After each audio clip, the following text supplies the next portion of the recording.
Baik, Assalamualaikum warahmatullahi wabarakatuh dan selamat siang. Ya, kita mulai saja ya.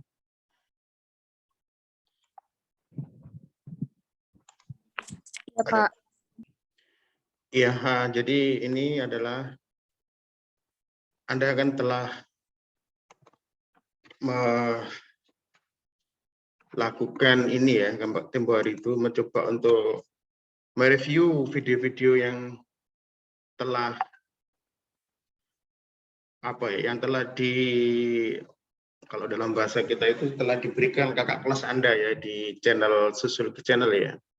Dan saya kira di Sosiologi Channel itu sumber belajar video-video tentang teori kritis dan teori postmodern sangat melimpah ya, karena itu adalah hasil dari beberapa angkatan, sehingga saya kira kok layak sudah jadikan sumber belajar ya. Jadi artinya jadi video-video yang ada di Sosiologi Channel itu adalah hasil dari mahasiswa sosiologi angkatan di atas Anda semua, dan saya kira bagus ya kalau untuk dijadikan sumber belajar, dan saatnya kita mereview lalu mengkritisi video-video itu tentang ketepatannya ya. Nah, untuk pertemuan ini sekaligus absensi, saya ingin coba teman-teman yang saya sebut namanya memberikan komentarnya ya, hasil dari reviewnya ya.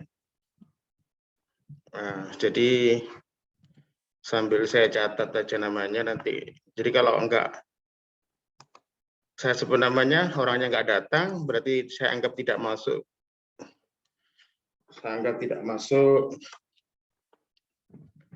Sebentar.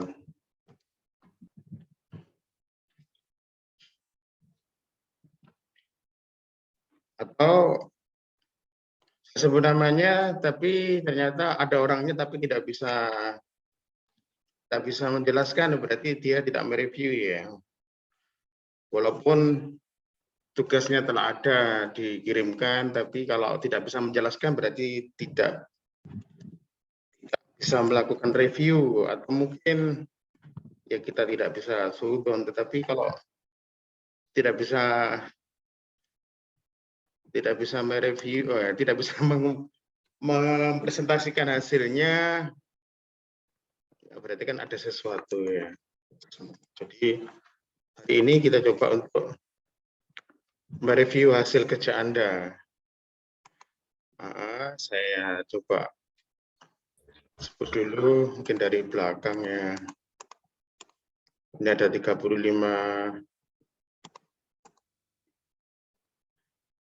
jalan ketika mempresentasikan. Jadi mempresentasikan ini bukan mempresentasikan Anda pakai, terserah mau pakai lisan juga boleh.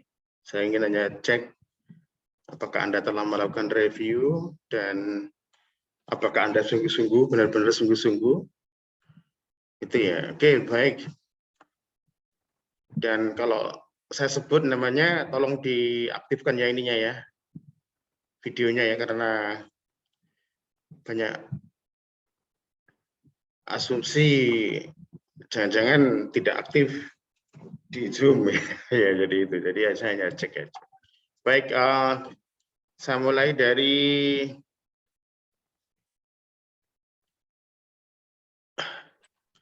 Resavia. Silakan Resavia, dinyalakan videonya dan tolong disampaikan hasil Anda review. Videonya siapa yang Anda review dan bagaimana hasilnya, lalu kritik Anda apa terhadap video itu. Resavia. Iya, Bapak. Sebentar, Bapak.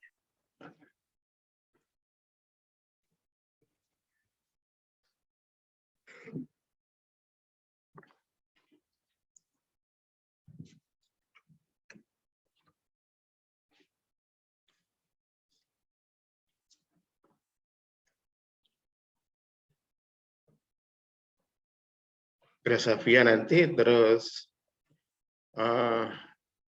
siap-siap Garda, Togar.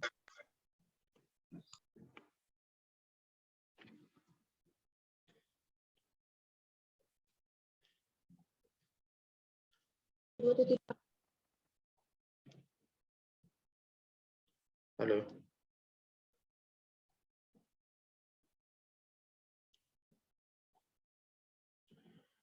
Anda diberi waktu 1 minggu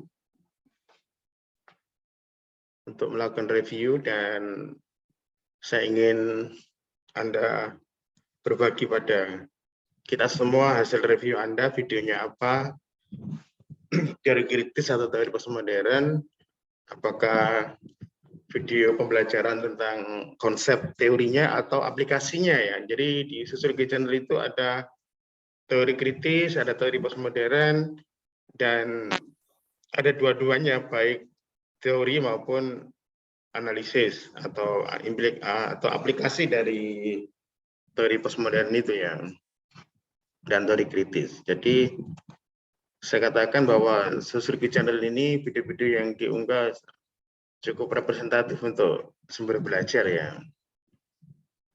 Oke, kalau saya sebut dua tadi, kalau belum siap, silakan Togar. Ya, Pak. Ya, Bentar, Pak ya. Dari file.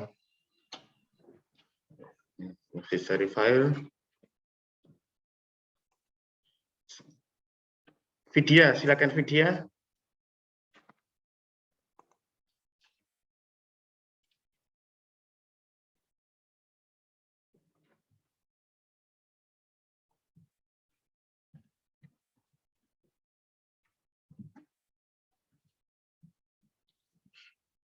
Ya, Pak, sebentar. Oh, ini masih sebentar semua. Oke. Roselina Rahma. Iya Pak, halo Pak. Oh, ya. Silakan. Kemarin itu saya mereview tentang Bisa videonya Roselina, videonya dinyalakan ya. nggak bisa Pak, pakai data Pak. Mohon maaf Pak, nggak bisa nyalakan video.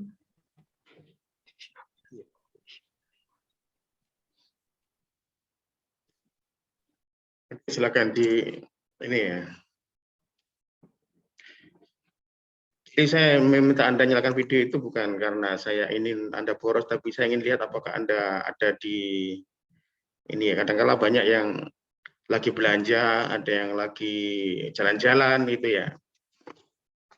Nah, jadi saya ingin lihat itu juga. Oke, silakan. Apa yang Anda dapatkan dari review Anda?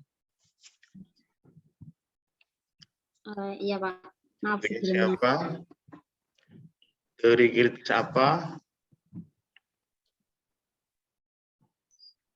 Kemarin itu saya mereview tentang dialektika pencerahan dari Max Horkheimer. Salah satu karyanya Horkheimer dan Adorno itu dialektika pencerahan atau yang disebut juga dialektik of enlightenment, mengkritik tentang modernitas. Dalam karyanya, Horkheimer dan Adorno mengkritik tentang pencerahan di Eropa yang terjadi pada abad ke-15 sampai ke-18. Pencerahan ini dipicu oleh diktum René Descartes yang menyatakan bahwa ketika saya berpikir, maka saya ada. Selain itu, Nietzsche juga menyatakan bahwa pencerahan ini merupakan peralihan masyarakat yang masih berpikir secara tradisional, seperti mempercayai hal gaib, tahayul, dan masyarakat teosentrisme. Masyarakat teosentrisme itu sendiri merupakan menganggap Tuhan sebagai pusat dari segala sesuatu. Kembali pada antropocentrisme, yakni manusia sebagai pusat dari segala sesuatu. Kemudian Immanuel Kant menulis dalam salah satu esainya tentang terminologi pencerahan ini yang berbunyi bahwa pencerahan ini merupakan pembebasan dari ketidakdewasaan manusia yang ia bentuk sendiri. Menurutkan kedewasaan itu sendiri memiliki arti bahwa ketidakmampuan untuk mempergunakan pemikirannya sendiri karena ada otoritas dari luar seperti dogma agama, negara, dan budaya. Pencerahan dianggap mampu membantu manusia teosentrisme untuk menjadi manusia yang rasional. Namun hal tersebut dikritik oleh Max Horkheimer karena menurutnya pencerahan ini akan menimbulkan mitos baru dalam masyarakat karena pencerahan tersebut tidak berjalan sesuai yang diharapkan. Bagi Horkheimer sendiri, pencerahan yang dipahami oleh penganut Kantian, kemajuan dari metodologi ternyata menimbulkan mitos baru. Horkheimer menunjukkan sifat intelektualnya yang kritis terhadap pernyataan tentang pencerahan di Eropa yang menurut mereka mengalami kebuntuan. Pencerahan Horkheimer yakni sebuah logika dominasi dan penindasan di mana mereka mengenalnya sejauh mereka bisa memanipulasinya. Menurut Horkheimer, Horkheimer mengajak masyarakat untuk berpikir kritis dalam lingkup ilmu sosial budaya sebagai wujud perlawanan terhadap mitos dialektika pencerahan.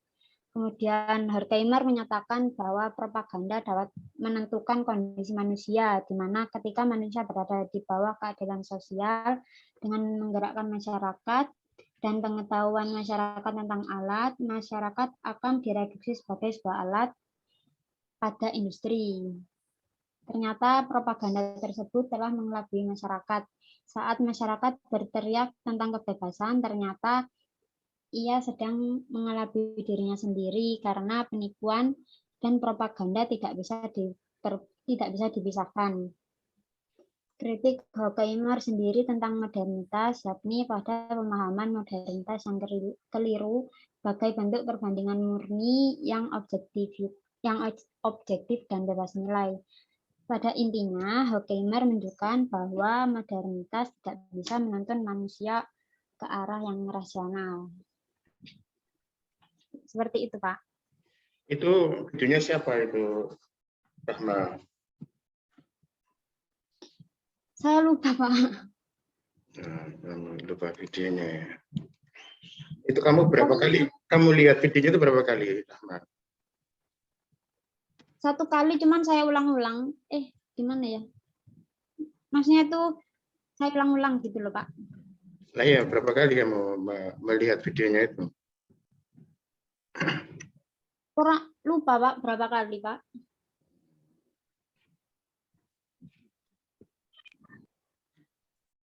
Apa kritikmu terhadap video itu?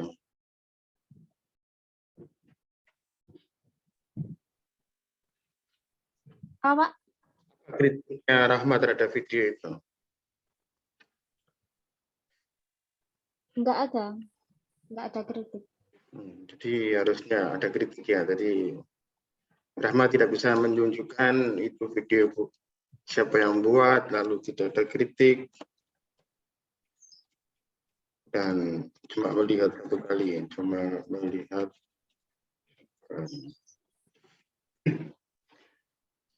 apa? Ada tambahan lagi kamu, Rahma? Itu, Pak, contohnya. Contohnya itu nuklir. Nuklir itu sebagai produksi dari modernitas kan. Ternyata nuklir itu sendiri akan membahayakan bagi semua manusia. Sudah, Pak, itu seperti itu. Nuklir ya, membahayakan ya.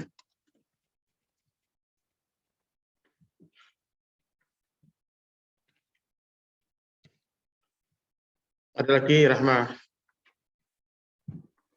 Sudah, Pak. Oke, baik ya. Kamu lumayan ya ketimbang Reza Via atau Gardan Vidya ya. Kamu langsung bisa menjelaskan, walaupun kamu juga ada kelemahan, tidak tahu siapa yang membuat video itu, lalu tidak ada kritik ya. Ya, kritik itu misalnya apa? Jadi sebenarnya kan karena ini adalah pembelajaran, misalnya Rahma melihat videonya itu, mendengarkan lalu mengkritisi dengan mungkin membandingkan dengan sumber-sumber lain ya. Misalnya tadi yang dari teorinya dialektika pencerahan ya. Adorno, Horkheimer, tadi efek dari Descartes. Saya berpikir maka saya ada itu. Ya, jadi kamu lumayan ya, karena yang sebelummu tidak bisa menjelaskan. Terima kasih Rahma ya. Lanjutnya adalah Abdurrahman. Bapak, Apa ya? iya Bapak, saya Resafia Bapak. Silakan Safia. Ya, baik. Oh, sebelumnya saya ingin bertanya Pak, ini dibaca semua apa saya jelaskan secara sendiri Pak? Kalau bisa dijelaskan ya. Dijelaskan. Iya. Baik Bapak, terima kasih. Sama-sama Safia.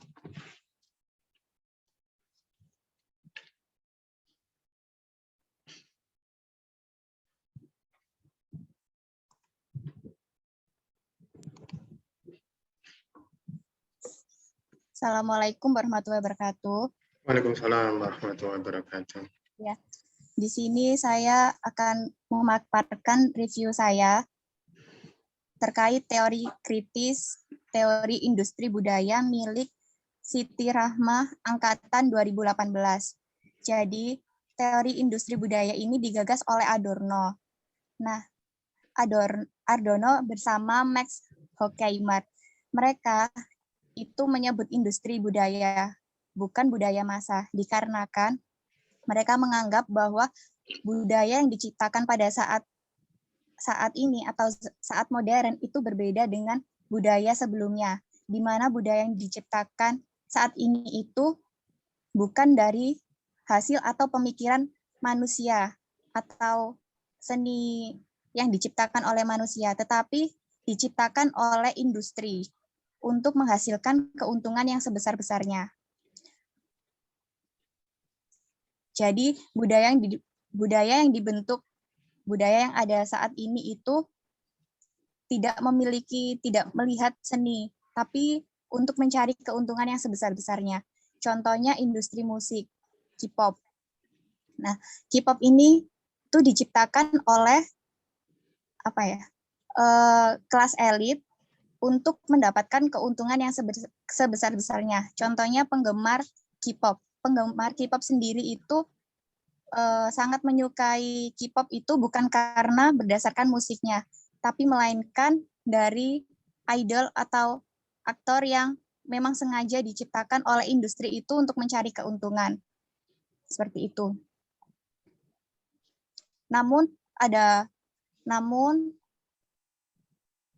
Adorno juga mengungkapkan bahwa manusia itu cenderung mencari hiburan untuk melupakan masalah yang ada di dunia nyata. Jadi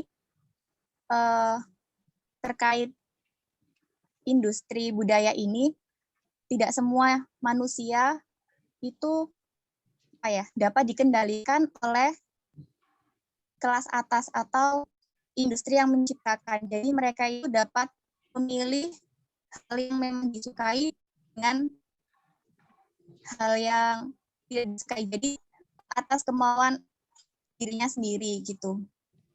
Yang kedua, teori postmodern, yaitu genealogi kekuasaan.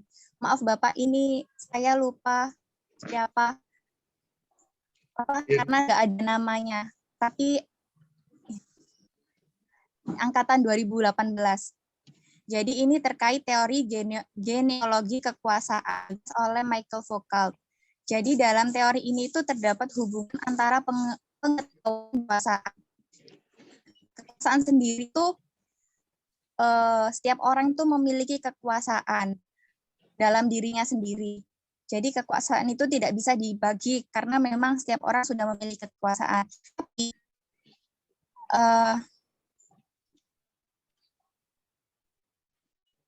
Tapi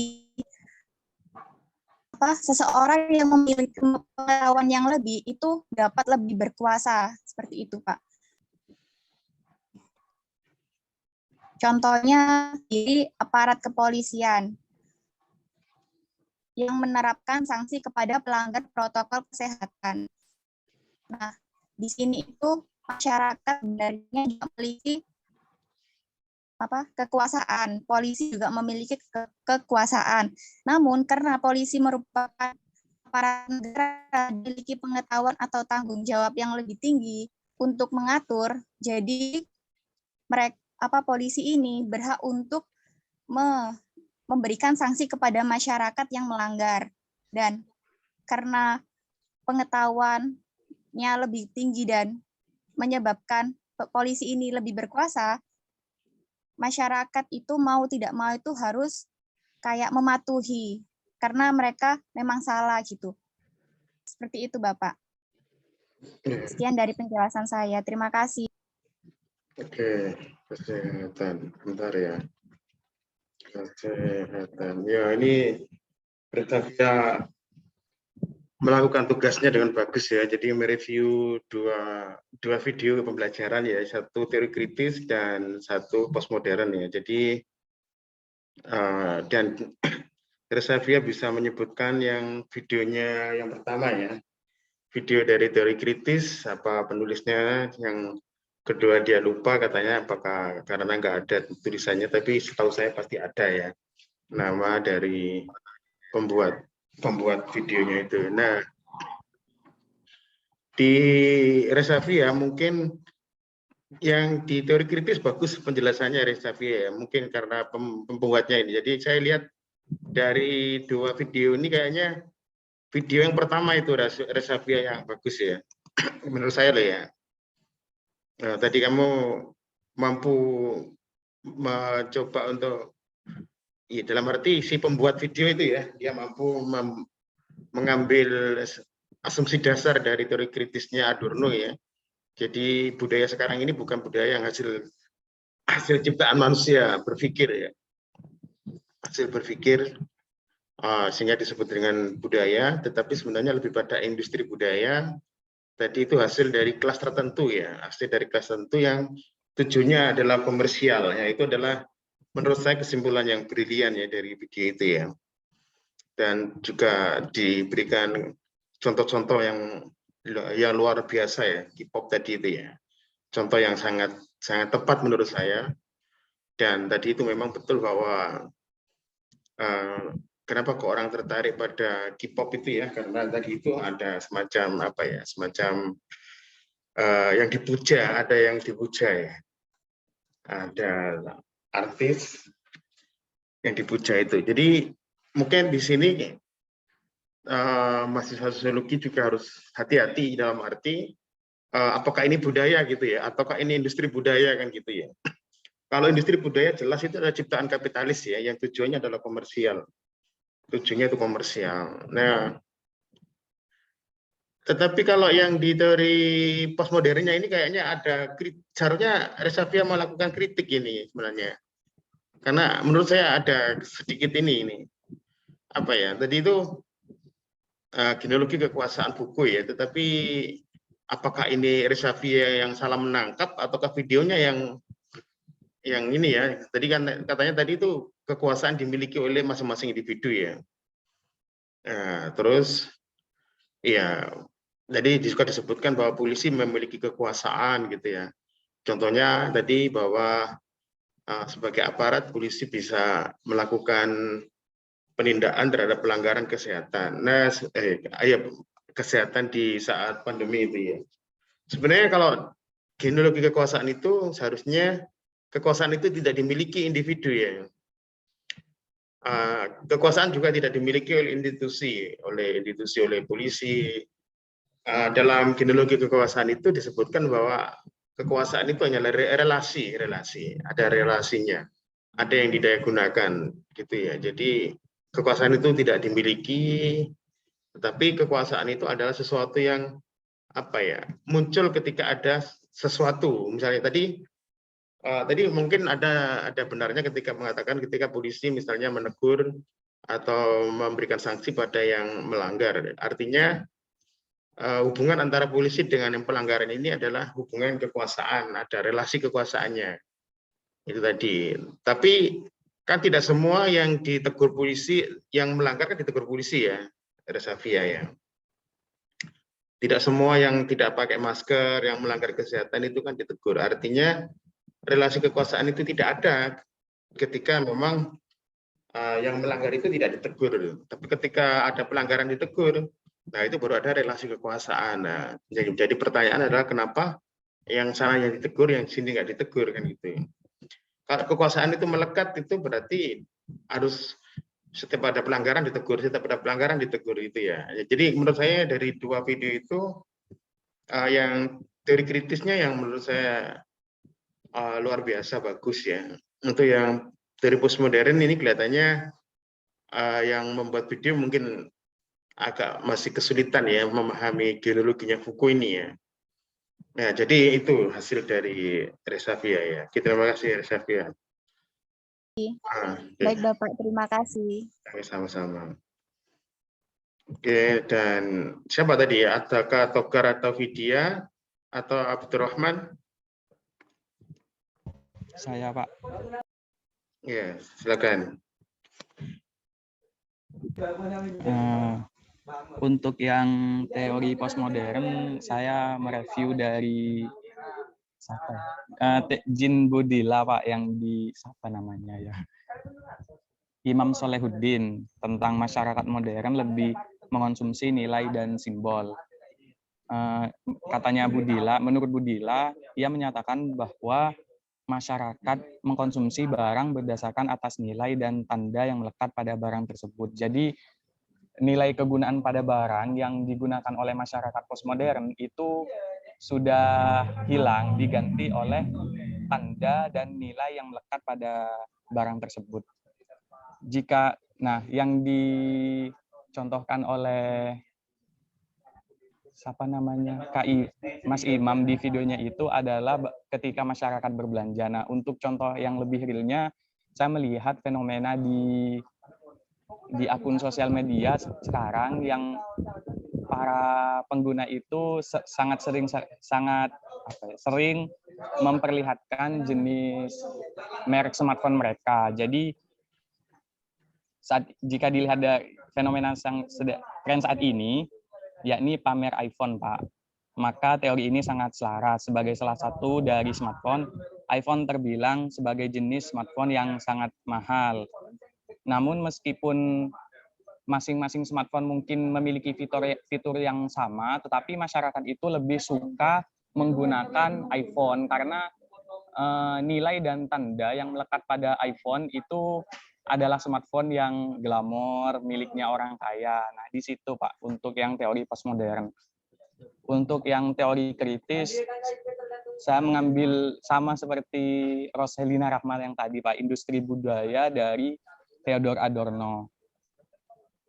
Jadi katanya Theodor Adorno, budaya massa yang ada saat ini bukan diciptakan sebagai hasil ekspresi diri dari manusia, melainkan diproduksi untuk dikomersialisasikan atau diperjualbelikan. Kalau yang dicontohkan di di video itu kan masalah K-pop ya. Nah, kalau yang saya lihat di kehidupan sehari-hari itu tentang fenomena hijab, Pak. Jadi hijab itu kan adalah kewajiban, kalau di dalam ajaran agama Islam itu kan adalah hal yang wajib kan ya, Pak. Namun karena sekarang sudah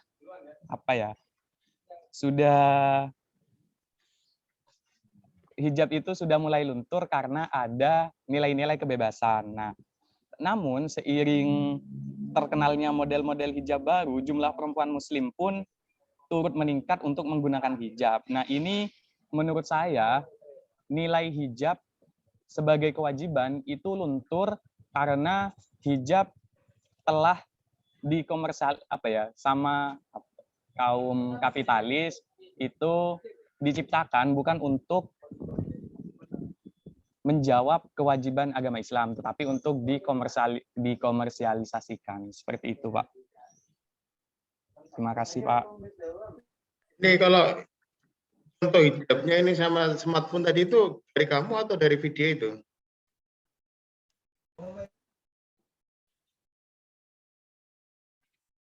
Rahman? Dari saya, Pak. Ya, kenapa kok nggak ada di video itu?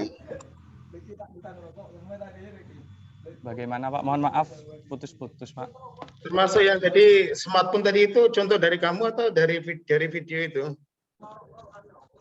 Contoh dari saya, Pak. Kalau yang di video, contohnya langsung ke masyarakat lebih banyak membeli barang-barang yang bermerek seperti itu, katanya, Pak. Termasuk ijab tadi itu juga dari contohmu ya? Iya, Pak. Iya, Pak. Oke, jadi kalau kamu nggak ada kritik terhadap video itu? Tidak ada, Pak. Soalnya sepertinya cocok dengan apa ya? Terbukti dengan kehidupan yang ada sekarang, Pak. Oke, jadi mungkin kalau lain kali kalau melakukan review ya itu misalnya contohnya yang ada di video itu apa, kalau Anda nggak setuju baru Anda membuat contoh ya. Jadi kalau Anda sudah setuju berarti Anda tidak perlu membuat contoh lagi atau membuat contoh yang cloning ya, sehingga artinya itu mereview ya. Tapi kalau Anda membuat contoh sendiri berarti ini bukan mereview ya. Oke. Ya, baik, terima kasih, Pak. Oke, selanjutnya siapa yang tadi ada Salma yang saya panggil, ada Togar, ada Vidya. Dia, Pak. Oke, Vidya, oke silakan Mbak Vidya. Saya mereview Jurgen Habermas teori ruang publik dari Mbak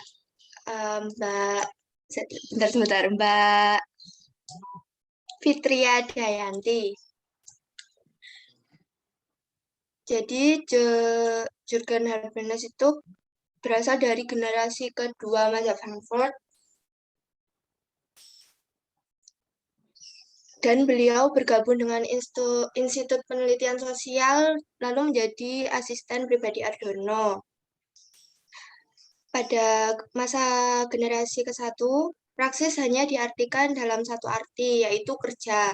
Hal tersebut dipandang sebagai sebuah kegagalan oleh Habermas. Beliau berpendapat bahwa dimensi lain dari praksis adalah komunikasi, yang selanjutnya dijadikan fokus dalam kajian yang dibuatnya. Komunikasi menciptakan kesepakatan yang bebas dari dominasi. Hal tersebut yang membuat Habermas menciptakan konsep ruang publik. Terus, teori ruang publik merupakan syarat penting dari demokrasi. Hal tersebut dikarenakan ruang publik menjadi wadah untuk warga menyampaikan argumen, kepentingan argumen ataupun kepentingan. Ruang publik tidak hanya berbentuk lembaga legal, melainkan juga yang terjadi di antara warga. Jadi nggak melulu tentang sebuah lembaga, tapi komunikasi gitu juga merupakan ruang publik. Ruang publik harus bersifat terbuka, bebas, tidak ada intervensi dari pemerintah atau otonom, dan mudah diakses untuk dapat melawan kapitalis. Ruang publik itu merupakan realitas pertukaran informasi serta wadah untuk menjembatani pemerintah dengan warganya dan tidak hanya berbentuk sebuah tempat, bisa sosial media atau web gitu. Contohnya adalah diskusi publik melalui webinar atau media sosial tentang kebijakan pemerintah tanpa memandang latar belakang dan bersifat terbuka. Terus teori itu tentang selanjutnya oleh teori relasi kuasa oleh Foucault. Menurut Foucault, teori kekuasaan bukanlah sebuah kepemilikan, melainkan strategi yang digunakan dalam masyarakat yang melibatkan berbagai relasi. Kekuasaan tidak berpusat pada subjek atau lembaga. Bentuk kekuasaan dalam masyarakat modern bukan sovereign power, melainkan disciplinary power. Sovereign power itu konsep berdasarkan otoritas untuk menghukum atau mengontrol secara represif. Kalau disciplinary power itu konsep yang menormalisasi kelakuan di bidang sosial. Normalisasi itu berbentuk pembiasaan dalam tubuh untuk mempengaruhi sikap subjek. Jika hal tersebut berhasil, maka dapat menjadi kendaraan bagi kekuasaan. Kekuasaan menghasilkan pengetahuan dan pengetahuan dibentuk oleh kekuasaan.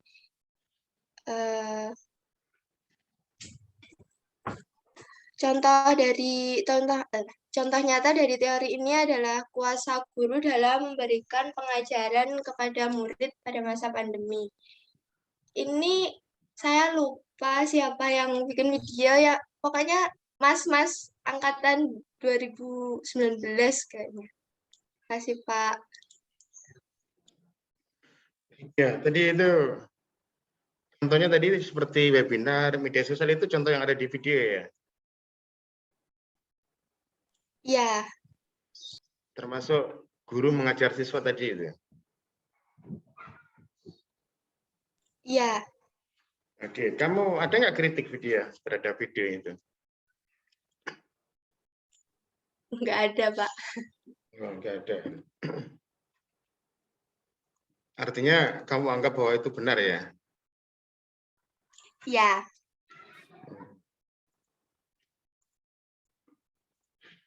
Jadi kenapa kok kita melakukan semacam ini ya, hari ini melakukan review.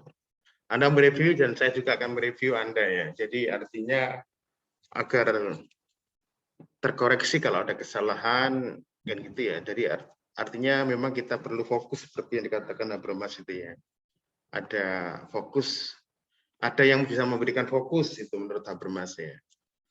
Jadi video-video yang ada di Sosiologi Channel itu adalah video-video yang belum terreview, dalam artinya kami memberikan kebebasan bagi mahasiswa sosiologi waktu itu untuk berekspresi ya. Dan kami berharap, dan juga waktu membuat video itu kami juga sampaikan ke mahasiswa sosiologi bahwa video Anda nanti akan direview oleh adik-adik kelas Anda. Nah, jadi video itu akan direview oleh adik-adik kelas Anda, dan ibaratnya orang memberikan apa ya, semacam warisan itu ya, memberikan warisan ya. Dan biarlah nanti adik-adik Anda nanti akan mereview. Nah, hari ini benar-benar Anda melakukan review kan, mereview karena memang waktu itu sengaja saya biarkan mahasiswa berekspresi, membuat konten, dan memang seharusnya sih kalau tidak harus Anda, misalnya ada orang-orang lain yang melihat video itu, seharusnya dia melakukan komentar di bawahnya apakah video itu sudah benar. Kalau dia punya revisi ya harusnya ditulis revisi di situ ya. Nah, tadi itu di Habermas saya kira kok bagus dari sisi konsepnya ya. Jadi sangat bagus yang dalam arti si penulis atau si pembuat konten tadi dikatakan bahwa ruang publik adalah syarat penting dari demokrasi ya, karena disitulah warga bisa memberikan argumentasi, dan ruang publik itu bukanlah bicara tentang lembaga atau tempat ya, tetapi sebenarnya adalah bentuk komunikasi itu sendiri ya.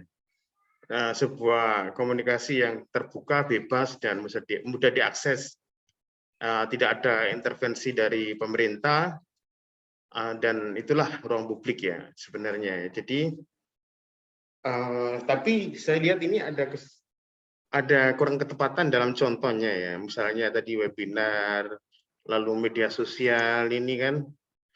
Nah, kalau dari sisi definisi bagus, tapi ketika memberikan contoh ini baru ada masalah. Misalnya webinar ini hanya bisa diakses oleh orang-orang tertentu ya. Misalnya kalau Anda webinar itu paling-paling ya akademisi atau mahasiswa atau dosen atau intelektual. Nah, jadi yang lain tidak bisa mengakses kan gitu ya. Dan tidak mudah diakses juga karena harus ada Zoom, ada Google Meet, harus yang bisa menerima informasi Zoom-nya itu juga orang terbatas kan gitu ya. Orang terbatas dan aja ada si pemilik admin Zoom-nya itu bisa mensortir ya. Ini peserta yang diharapkan atau tidak diharapkan, boleh masuk atau tidak, permisi. Nah ini nih kalau dalam contohnya sih yang menurut saya bermasalah ya. Dan juga media sosial. Media sosial ini juga bermasalah karena tidak semua orang bisa masuk ke dalam media sosial, dan dalam arti tidak bisa masuk itu ada banyak hal ya, masalah kesempatan, masalah kuota internet, atau kesenjangan internet, kepemilikan akun. Tidak semua orang punya akun ya, tidak semua orang punya akun. Dan yang jadi penting itu adalah menurut Habermas, media sosial ini kurang bisa memberikan pengaruh ya, misalnya ke kebijakan ya, ke kebijakan. Jadi Habermas termasuk orang yang anti terhadap media sosial ini ya, karena dianggapnya pengguna media sosial itu terfragmentasi ya, terpecah-pecah dan tidak bisa menghasilkan opini publik yang benar-benar bisa berpengaruh pada pemerintah ya. Misalnya pemahaman Habermas pada waktu itu, ruang publik itu adalah kedai kopi atau salon, tempat orang potong rambut atau tempat orang ngobrol-ngobrol. Nah, waktu itu memang benar-benar ruang publik karena orang bertemu di salon, orang ketemu di kafe, lalu mereka mengobrolkan tentang kondisi politik ekonomi ya. Kondisi politik, ekonomi, sosial, hasil diskusi mereka itu menghasilkan sebuah regulasi ya. Regulasi yang akhirnya diberikan ke pemerintah ya. Gitu ya. Nah, itu terjadi di abad 19 atau 18 itu ya. Abad 19. Itu. Dan ya memang ada kritik juga bahwa tidak semua orang waktu itu juga bisa mengakses ke salon atau kedai kopi itu ya. Mungkin orang-orang berjuis ya, yang proletar mungkin tidak bisa ya. Maka ruang publik Habermas itu disebut dengan ruang publik borjuis kan itu ya.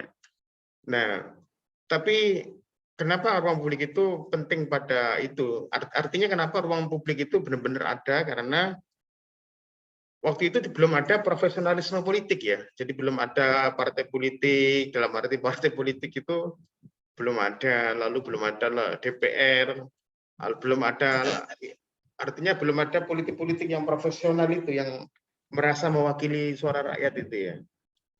Nah, itu yang dulu ketika tidak ada. Nah, sekarang ini kan diwakili oleh DPR, MPR, oleh partai politik, sehingga menurut Habermas ruang publik itu mengalami penurunan di era sekarang ini.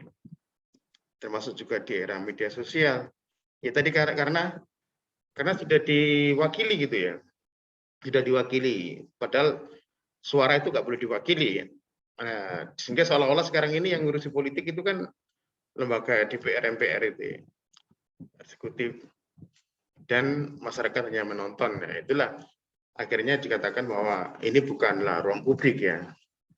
Oke, jadi dari sisi itu, jadi terkadang itu konsepnya benar, contohnya salah ya. Itulah makanya tugas kita mereview video itu ya.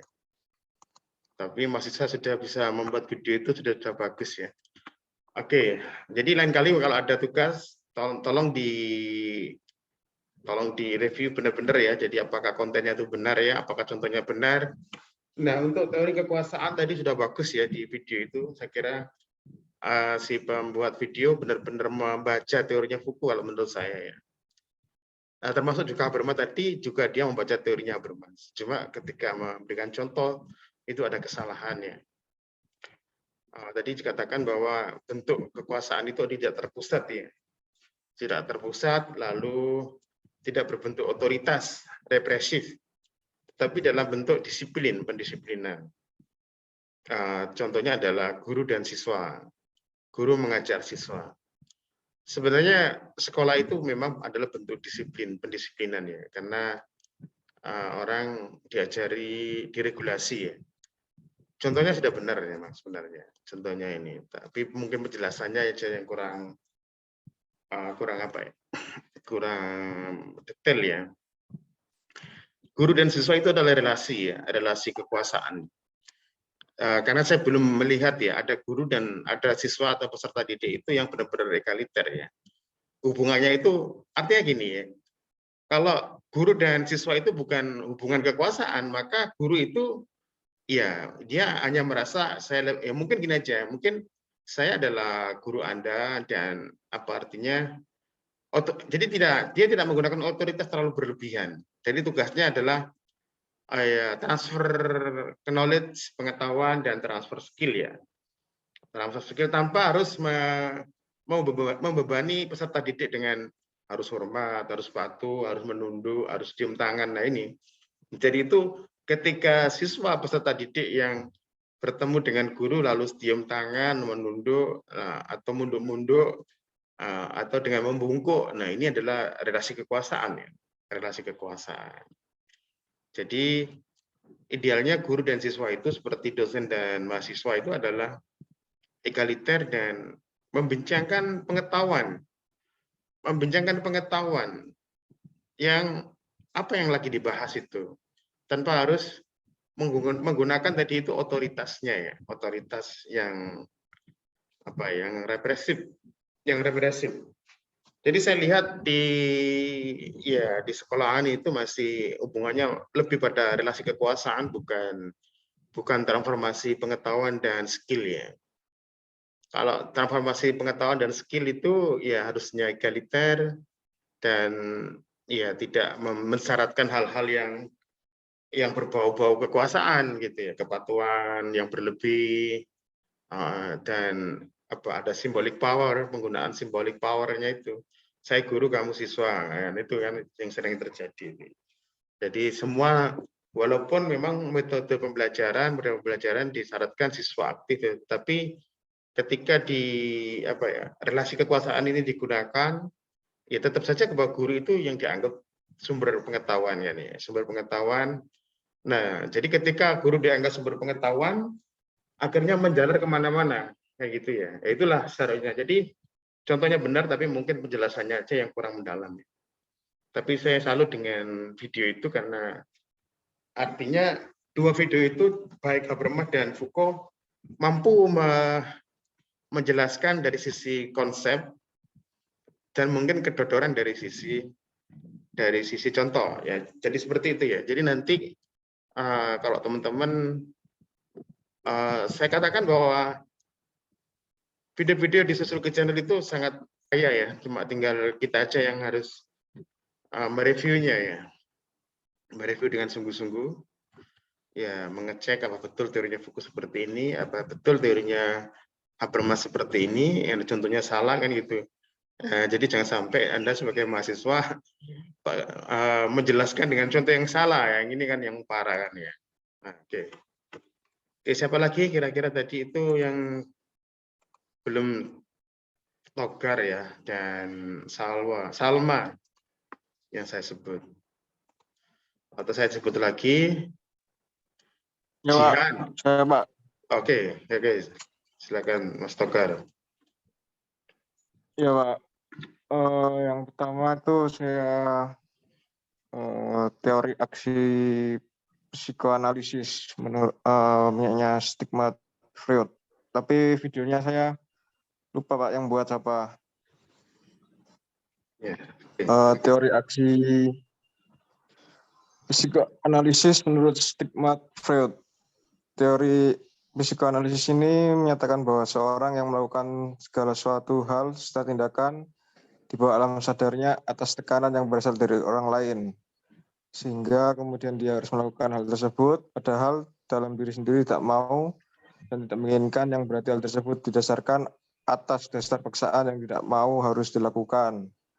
Seperti contohnya mendesak untuk bertemu terus-menerus, padahal terkadang kita tidak mau. Namun dengan tekanan dan paksaan tersebut, kemudian kita turuti. Artinya apa yang kita lakukan didasarkan atas rasa terpaksa. ketika apa yang kita lakukan tidak sesuai dengan kehendak kita atau juga karena terpaksa, kemudian pasti akan menumpahkannya melalui berbagai cara yang salah. Salah satunya dengan menangis. Kemudian ketika tekanan paksa itu dilepas, maka merasakan bahagia karena secara langsung akan terlepas dari rasa tekanan. Kemudian dari hal ini sebaiknya usahakan melakukan tindakan tanpa adanya paksaan. Artinya ketika kita merasakan itu tidak sesuai dengan keinginan kita dan kehendak kita, sebaiknya kita mempertimbangkan baik-baik hal ini dan tentu saja demi pasangan kita. Namun hal itu kembali lagi pada diri masing-masing. Kemudian yang satunya masyarakat konsumsi, teori masyarakat konsumsi dari Jean Baudrillard, videonya Fahrul. Di sini Baudrillard mencoba menarik perhatian pada fenomena konsumerisme modern dan perkembangan media massa kontemporer. Di sini menurutnya konsumerisme ini dipengaruhi dengan perkembangan teknologi dan media massa yang kemudian lahir teori simulakra. Baudrillard awalnya melihat fenomena di masyarakat sosial yang telah berubah dari pemilik modal menjadi konsumsi. Kondisi ini terjadi dikarenakan masyarakat hanya melihat dari status sosial yang perilaku konsumsi seorang. Baudrillard juga mengemukakan mengenai konsumerisme simbol yang mana perilaku konsumsi atas dasar keutamaan simbol yang melekat dalam apa yang dikonsumsi, seperti seorang yang lapar dan membeli makan di restoran mahal karena ingin menunjukkan status sosialnya. Hal tersebut dikarenakan adanya pandangan yang dibentuk oleh teknologi yang semakin maju. Kemudian menurut Baudrillard di dalam teori simulakra adalah keadaan saat hidup dalam konstruksi pikiran pada sebuah realitas tanpa menghasilkan realitas sendiri secara esensial, seperti TV, majalah, dan internet. Akibatnya, kita akan dipengaruhi oleh logika dan mengarah ke keadaan yang sebenarnya. Saat ini memang tidak membeli barang, melainkan simbol yang menunjukkan siapa dalam sosialnya dan untuk menunjukkan status sosial atau eksistensi seorang. Dengan demikian, kita harus berperilaku kritis pada produk konsumsi dan menentukan prioritas untuk suatu kebutuhan dan tidak mudah tertipu oleh iklan atau media massa. Ya, segitu, Pak. Oke. Terima kasih. Oke, Mas Togar, terima kasih. Ada kritik Mas Togar terhadap dua video itu? Dari dua video itu nggak ada kritik, Pak. Ada kritik ya? Iya. Yang satunya itu Sigmund Freud ya? Iya, yang satunya Sigmund Freud. Tidak ini ya, tidak Eric Fromm ya?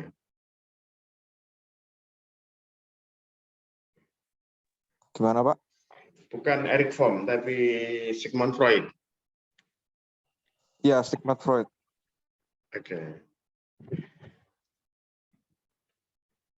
Tadi bahwa dikatakan bahwa iya dari simulakra ya. Yang satunya tadi alam bawah sadar ya tadi Mas ya, Mas Togar ya. Iya, alam bawah sadar. Apa yang dilakukan manusia, tindakan atau perilaku itu lebih dilakukan di bawah alam bawah sadar ya. Iya. Atau pengaruh orang lain ya. Oke.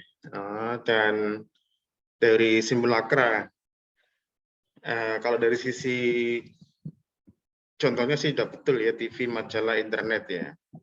Ada tipuan iklan tadi saya disebutkan tadi itu. Jadi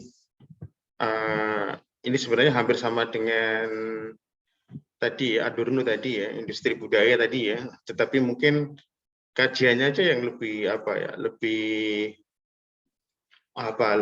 kalau di Baudrillard ini lebih radikal ya ketimbang Adorno ya. Artinya kalau di Baudrillard ini tidak ada asal usulnya, itu tidak ada ya, asal usul.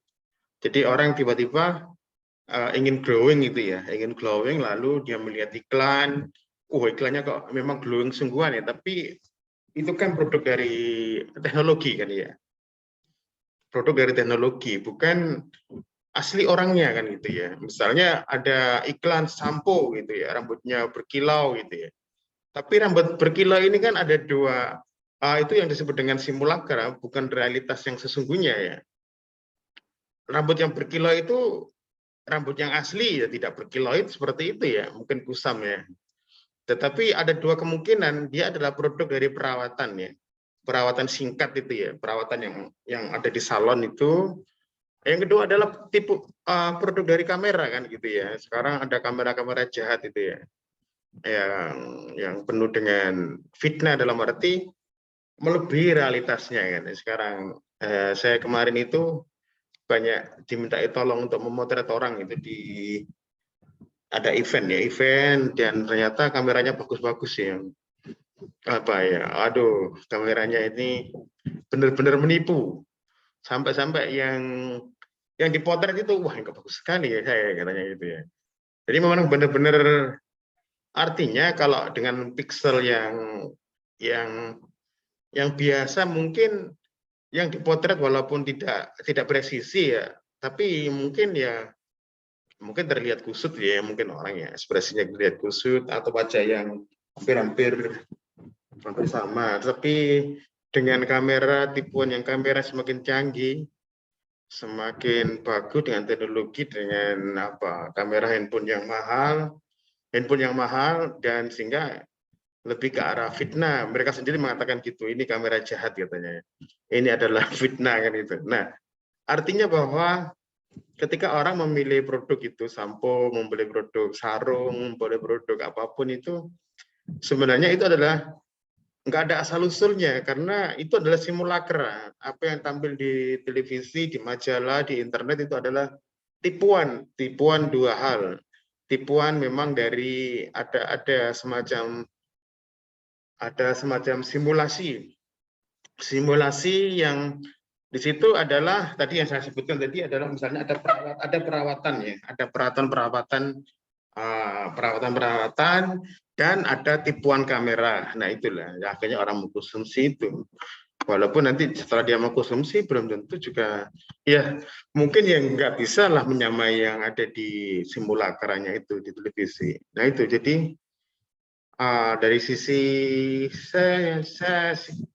saya lihat dari yang dipresentasikan Togar ini bahwa si pembuat video yang ada di Susuluki Channel itu, mahasiswi kakak Anda, itu saya kira sudah bagus dalam ini ya, karena mereka membaca itu ya. Jadi mereka tak beri kesempatan untuk membaca dulu ya. Jadi sebelum membuat konten itu, mereka membaca dulu beberapa buku dan saya lihat mereka benar-benar antusias ya membaca buku itu dan baru akhirnya mereka membuat video itu. Sehingga tadi saya kira kok berhasil ya si yang membuat tadi ada teori simulakra tadi itu. Baik, terima kasih Mas Togar. Dan ini tadi saya ada Salma, ada Anissa, ada Ridho. Silakan. Yang mana dulu? Salma, Anissa, Ridho.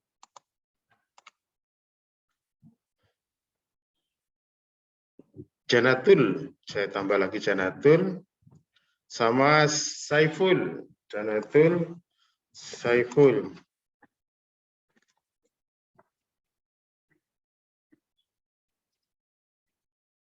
Silakan siapa dulu?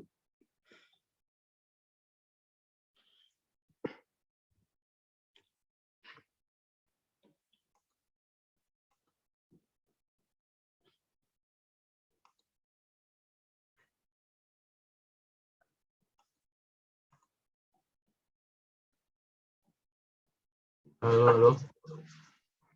Saiful, silakan, Mas Saiful. Ya.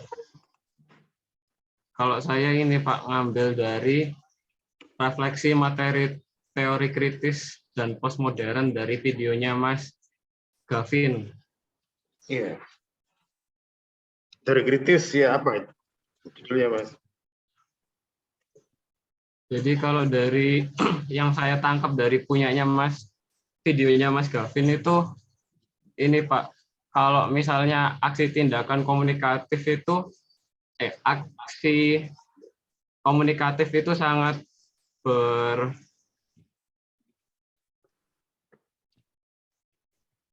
berdampak besar untuk tingkat ini Pak, pemahaman antar individu gitu Pak. Jadi komunikasi itu ditekankan untuk saling berkomunikasi dan ini Pak, adanya keterbukaan antar individu supaya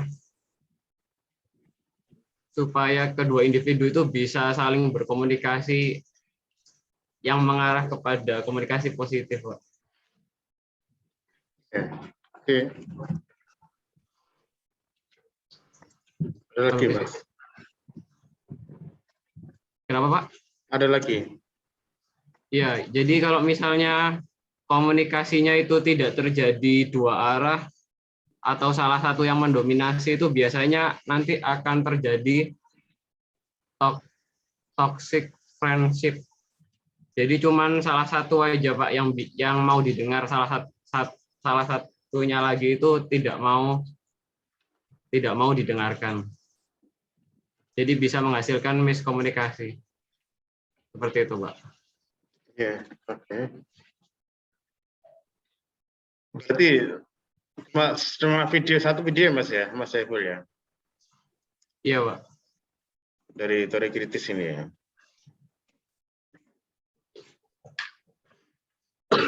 Ada tambahan lain Mas Saiful? Ada tambahan lagi maksudnya yang bukan tambahan lain? Tambahan lagi yang ada di yang video Anda tangkap? Enggak ada? Bentar, Pak. Fungsinya aja sih, Pak. Kalau tambahan fungsinya itu peran komunikasi sangat penting bagi kehidupan bermasyarakat karena sangat vital untuk menyampaikan pesan-pesan yang akan digunakan untuk kehidupan sehari-hari. Udah gitu aja, Pak. Terima kasih.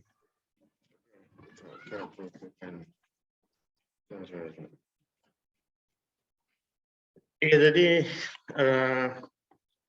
Mas Gavin pasti telah membaca ya buku-buku tentang dari aksi ya, aksi komunikatif dari Habermas ya.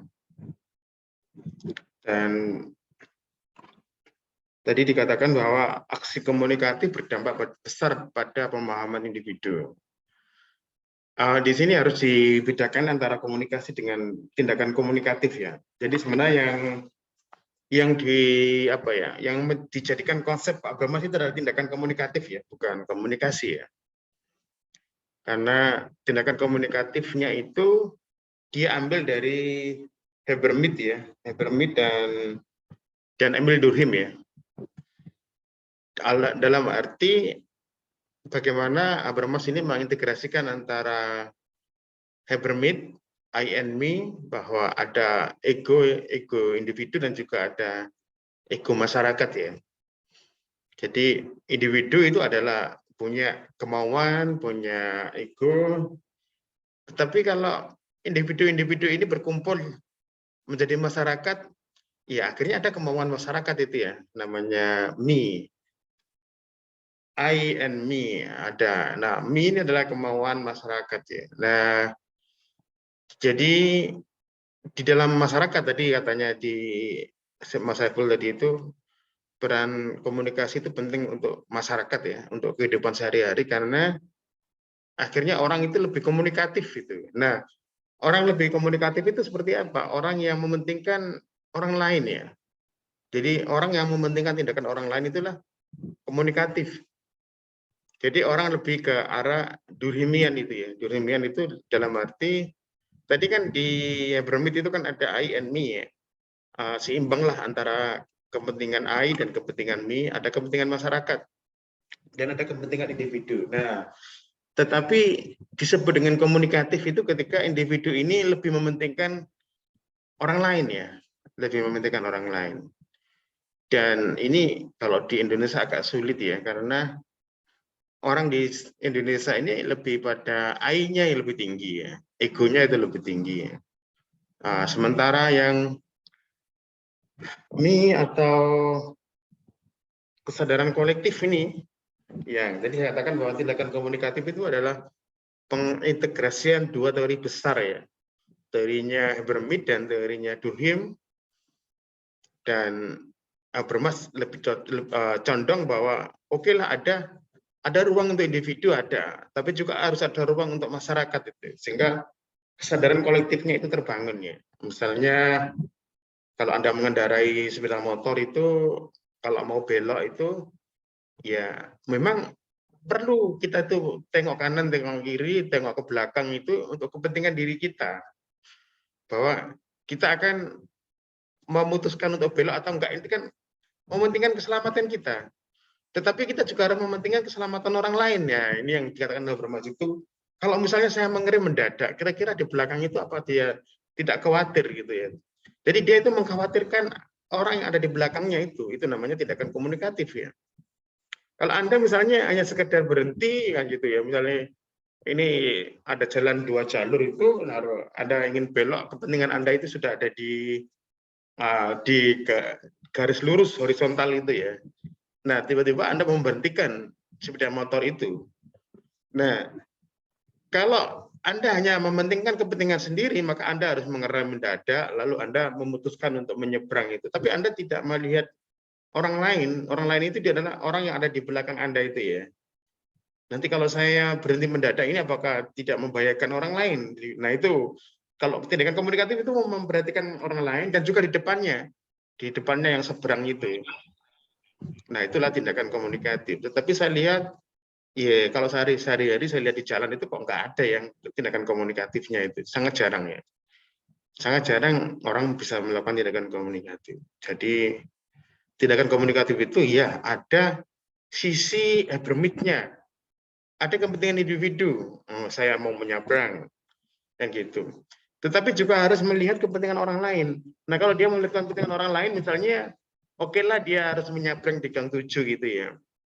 Tetapi karena lalu lintas ini sangat padat, di belakang juga padat, di depan juga padat, mungkin dia akan melipir bahasanya, melipir ya. Melipir itu adalah dia akan ambil kanan, lalu akan mencari celah. Tapi dia nggak berhenti. Nah, itu ya. Kalau dia berhenti kan kasihan yang di belakangnya. Nah, kalau dia tindakan komunikatif itu, dia bawa sepeda motor, lalu ambil kanan, lalu dia akan tidak berhenti. Dia akan jalan dengan pelan-pelan sambil nanti mencari celah di kanannya itu, baru dia belok memutar. Nah, mungkin itu akan selisih 20 meter atau selisih 50 meter, tapi itu adalah komunikatif. Kan gitu. Tapi kalau tidak komunikatif, langsung berhenti gitu ya, karena dia intinya ingin belok itu ya. Nah, ini tidak komunikatif. Dan iya, karena tadi dikatakan oleh Habermas, rata-rata orang tidak komunikatif. Tidak mementingkan kepentingan orang lain, tapi mementingkan kepentingan sendiri. Makanya itulah dari kehidupan sehari-hari seperti itu aja terlihat, apalagi dalam kehidupan politik ya, ada korupsi, ada banyak hal itu ya. Karena di kehidupan sehari yang ringan, yang kecil pun kita lihat seperti itu. Saya jarang melihat orang yang benar-benar kalau mau menyabrang itu melihat belakangnya, lalu maksudnya mempertimbangkan keselamatan belakangnya ya, dan juga di depannya ya. Kalau misalnya Anda di jalan tol itu ya, itu Anda menjaga jarak, tapi belum tentu yang lain menjaga jarak. Bisa lagi dia akan nyerobot ke depan kita kan gitu. Nah, itu jadi sebenarnya problem dari masyarakat sekarang ini adalah tidak komunikatif. Bukan tidak komunikasi ya, ada komunikasi tapi tidak komunikatif. Nah, itu. Jadi intinya seperti itu. Jadi ya perlunya. Jadi ini ada teori kritis, teori postmodern, dan dengan review video-video itu akan membuat kita lebih cepat belajarnya ya. Kenapa kok kita meminta Anda untuk mereview itu agar lebih cepat belajarnya ya? Karena yang membuat video itu juga membaca banyak itu. Sudah membaca banyak, lalu bagaimana cara mempresentasikan itu juga dia belajar. Nah, makanya kita berterima kasih. Oke. Ada Salma, ada Anissa, ada Ridho, ada Janatul, ada Ada Janatul, ada ini yang laki-laki. Tambah lagi karena banyak perempuannya itu.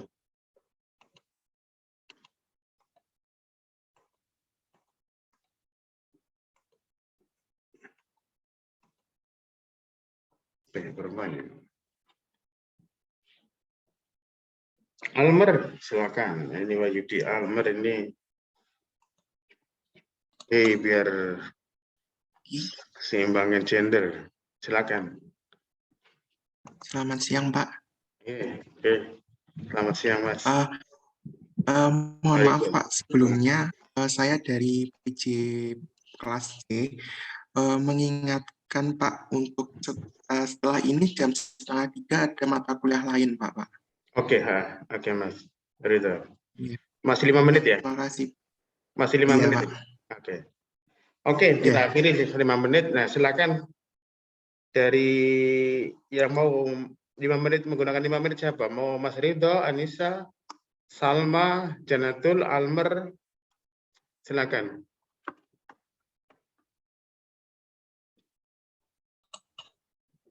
Kalau itu saya saja, Pak, sebagai penutup. Oke, silakan Mas Ridho. Baik, Assalamualaikum warahmatullahi wabarakatuh. Saya Muhammad Fadilan dari kelas 2020C.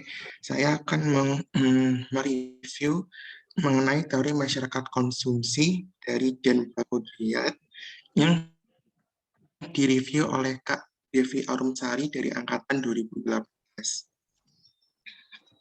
Pembahasan mengenai teori konsumsi tidak terlepas dari yang namanya tokoh Karl Marx, sehingga pada akhirnya Dan Baudrillard memberikan kritikan kepada teori yang sebelumnya disampaikan oleh Karl Marx mengenai adanya nilai tukar dan nilai tambah. Teori masyarakat konsumsi yang dipaparkan oleh John Baudrillard sangatlah berkaitan dengan nilai tanda dan nilai simbol. Hal ini juga dikatakan bahwa suatu objek dapat dilihat dari nilai tanda dan simbol yang telah menyatu ke dalamnya, serta tidak akan melihat dari apa kegunaan nantinya.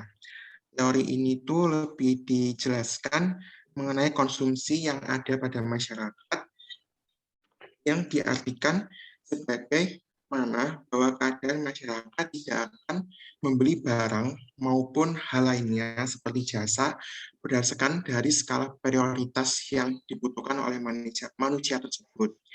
Namun terhadap kebutuhan atau kegunaannya, sehingga konsumsi dapat mempengaruhi adanya gaya hidup yang terjadi pada diri seseorang.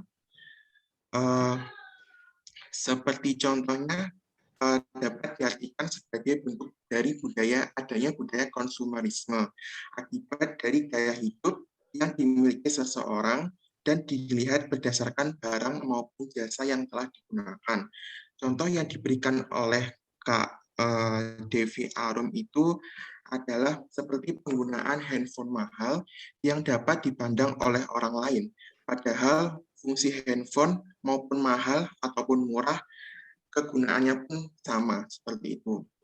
Terus dari perilaku gaya hidup konsumtif itu terdapat ada beberapa faktor yang dapat mempengaruhi hal-hal itu bisa terjadi, diantaranya seperti meningkatnya kegiatan belanja masyarakat, adanya pertumbuhan pusat perbelanjaan, serta tempat rekreasi baru, adanya kecenderungan pertukaran dan interaksi manusia yang dimungkinkan melalui pasar, serta adanya peningkatan penekanan pada gaya, desain, dan penampilan barang-barang. Penggunaan kartu kredit juga merupakan salah satu hal yang menyebabkan sifat konsumtif pada masyarakat. Dari saya segitu aja, Pak.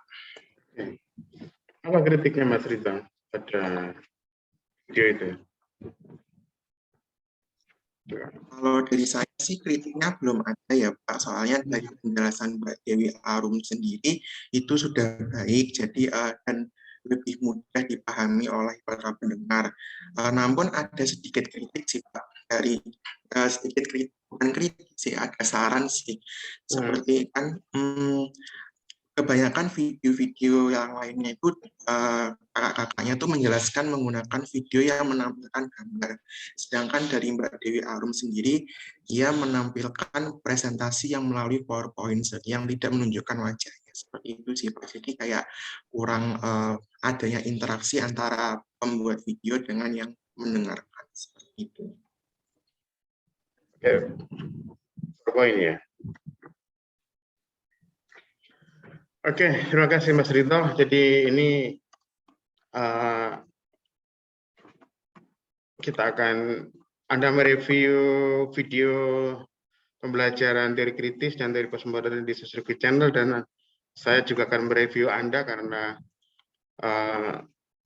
memang harus seperti itu. Jadi Anda ada feedback umpan balik ya.